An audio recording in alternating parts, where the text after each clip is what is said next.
Ahojte, vítam vás pri mojom prvom videoblogu. Vítam vás pri mojom prvom videoblogu. Aj keď máme v strede týždňa, tak nemôže nám nič brániť k tomu, aby sme si dnes upiekli niečo veľmi dobré a sladké.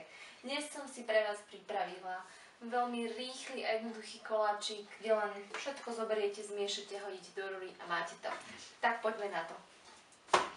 Takže ja používam vždy, keď môžem, tak používam tento náš skvelý robot, pretože na čo máme techniku, že aby sme si zjednodušovali prácu. A popri tom sa musím naučiť hovoriť slovo zjednodušovať. Takže všetko len zmiešame dokopy. Tu mám v miske pripravené a zmiešané hrnček a pol hladkej múky, pol prášku do pečiva a asi štvrť balíčku prášku do koreniacej zmesi do perníku. K tomu si prilejeme 125 ml mlieka. K tomu si pridáme 125 ml oleja. K tomu si pridáme jedno vajíčko.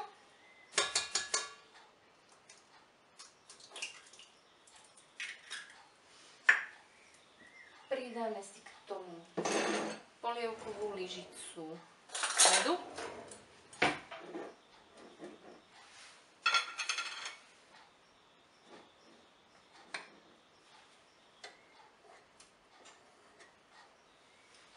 Pridáme si k tomu aj javorový sirup, takisto jednu polievkovú lyžicu.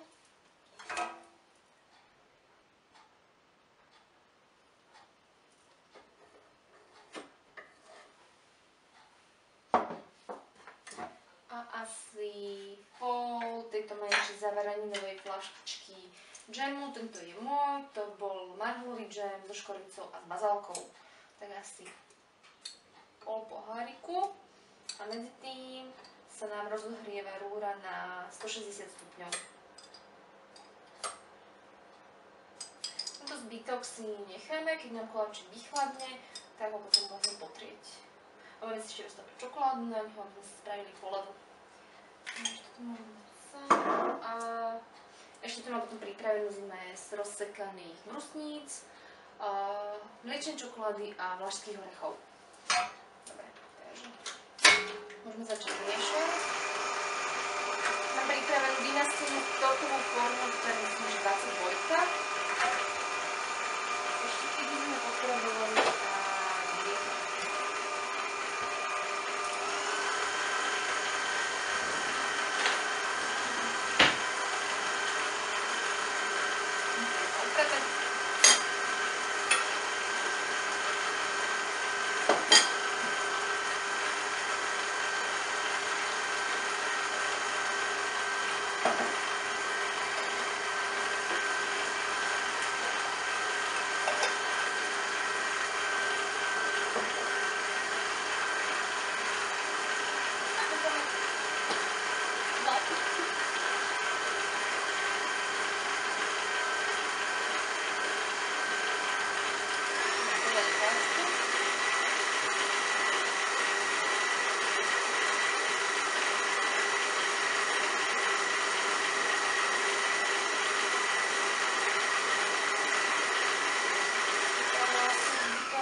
premiešané.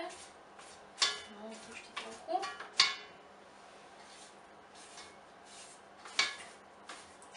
Výborne. Tak nechám to ešte premiešať. A nakoniec dáme ešte ten orechov,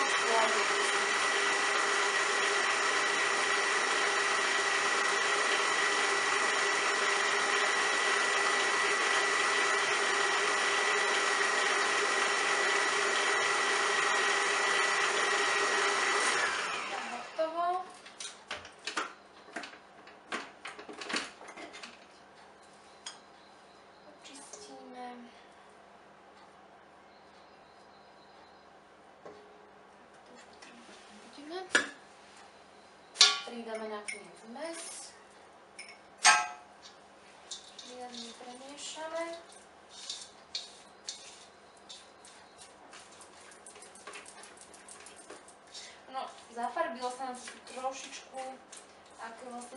čiže ono, keď dáte slivkový, tak budete mať cestičko trochu tmavšie. Ja ho mám do takého ledunko hneda. Vyzerá asi takto nejako. Takže hotové, vymiešané cesto si vylejem do formy.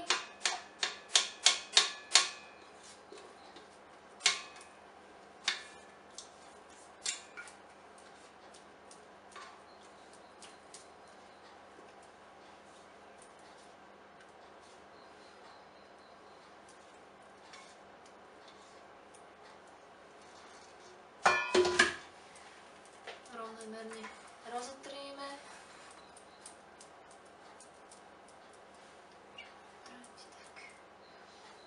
Takže takto pripravené cesto dáme do rúry, pri 160 stupňoch necháme piecť 45 minút až hodinu, budeme priebežne kontrolovať.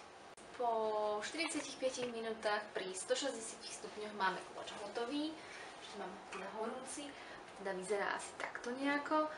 Tak ako je v strede, tak je aj po okrajoch, už sa nám aj od formy krásne oddelil. Takže teraz ho nechám vo forme, ja neviem, 5 minút oddychovať, potom dám formu dole a nechám ho úplne vychladnúť a potom ho natriem džemom, ktorý mi zostal, ktorý išiel vnútra, a ozdobíme trochu čokolády a posekanými orechami. Koláč máme vychladnutý, takže môžeme si ho natrieť džemom, ktorý nám zostal. Čokoládu som si medzi tým rozpustila v vodnom kúpeli. Do hrnca som si dala trošku vody tak, aby sa mi nedotýkala tej hornej nádoby a tam som si polámala trochu čokolády. Tak. Pár lyžíc. Džemu, ktorý nám zostal.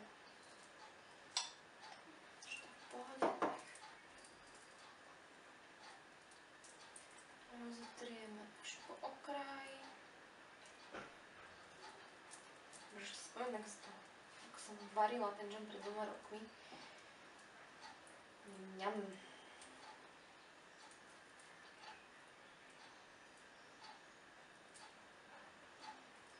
Tak. Myslím si, že takto je to v poriadku. Naozaj stačí iba tenkú vrstvu, lebo koláčik nám zase až príliš veľa nenarástol. To bola naša mačka. Budeme si utierku. Berieme nádobku. Pre istotu trochu otriem, predsa len zostala tam para. No a to už len podľa fantázie, ako sa čo komu páči. Ja asi len takto. To robím najradšej.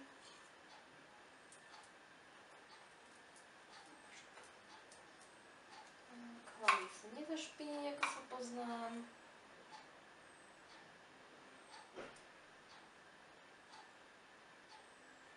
Čokoláda sa dá zjemniť na polevu, ešte trochu sladkej smotany, ale to teraz doma zrovna nedisponujem, čo vôbec nevadí.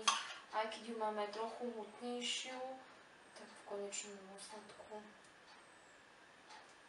to koláču nejako neublíži. Nám už vôbec teda. Tak a ešte treba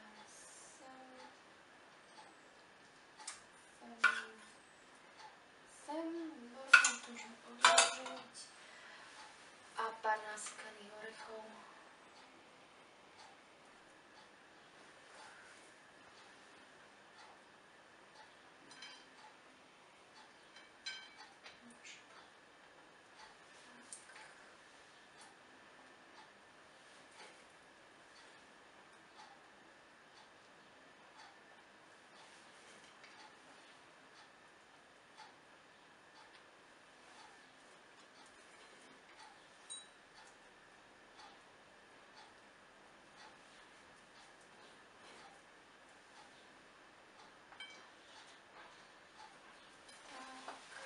Papierovú utierku.